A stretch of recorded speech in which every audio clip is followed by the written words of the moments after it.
Per gli ingredienti della pasta e patate abbiamo la provola, le patate, basilico che andremo a prenderne altre. Fate un dado o di carne, quindi un brodo, o vegetale, o li fate voi personalmente, voi proprio. Una cipolla molto importante, e siccome non ho il sugo, praticamente andremo ad allungare un po' d'acqua con questo sugo. Serve unicamente giusto per un po' di acidità, ma se avete dei pomodorini potete praticamente mettere anzi 2-3 pomodorini, non di più. Serve solo per dare un'acidità. Quindi andremo a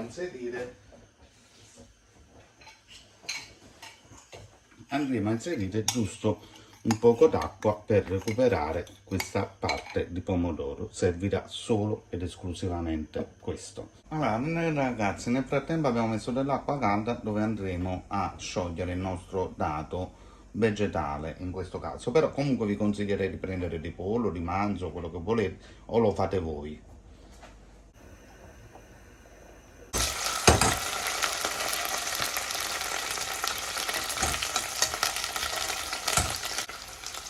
Abbiamo fatto risottare le patate, adesso aggiungiamo le varie spezie, quindi cipolle, basilico, quello che voi avete in casa.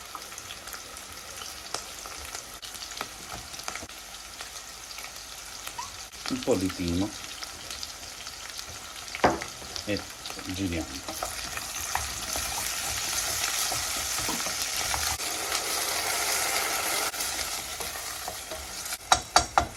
Fate sfumare bene il vino ed create quindi il brodo che andremo ad aggiungere dopo. Aggiungete del sale, una buona quantità.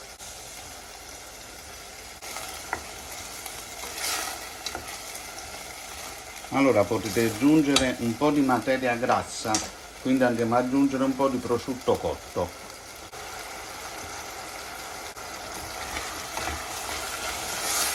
Basilico,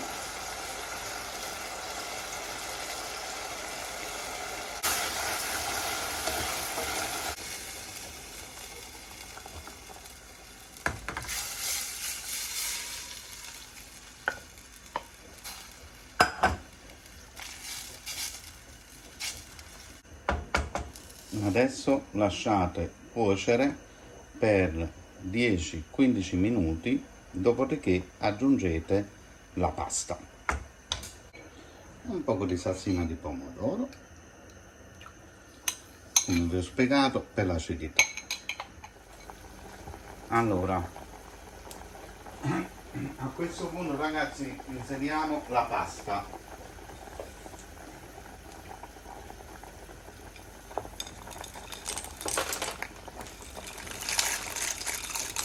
Logicamente ragazzi qua stiamo parlando di una pasta umida, quindi logicamente le paste sono differenti, chi ha 8 minuti, chi ha 10 minuti, non importa,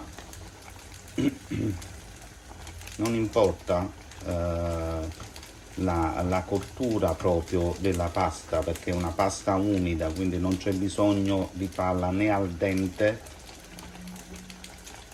quindi voi cucinatela, fate un 13 minuti, non ci sono problemi.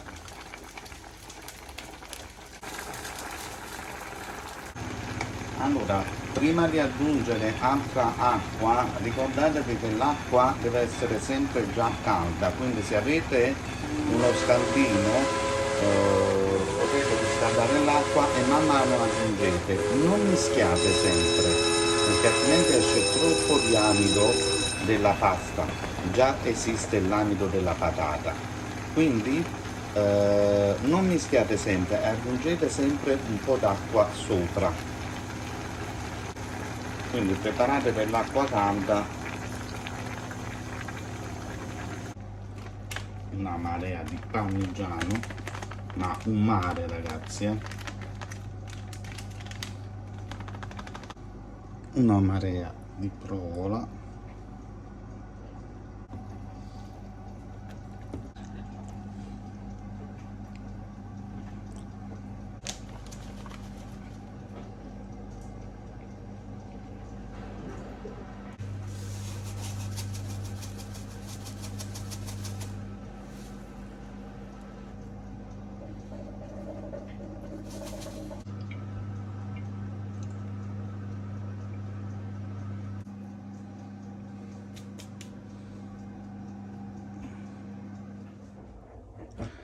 Allora ragazzi, piatto terminato, una buonissima pasta e patate, veramente ottima, speciale, provatela a fare, quindi a più tardi, alla prossima, su ricette da sballo, e questo video va anche in cucina in silenzio però con la musica, quindi ciao ciao a tutti, vi voglio bene, iscrivetevi se volete.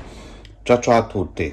Ah, voi vedrete passare dei trenini, questi trenini sono diversi, sia in bricolage, sia in cucina in silenzio che in ricette da sballo, sono un po' diversi, li ho creati io, ho voluto fare qualcosa di simpatico per, diciamo, per i video, voilà. Ecco la spiegazione dei trenini.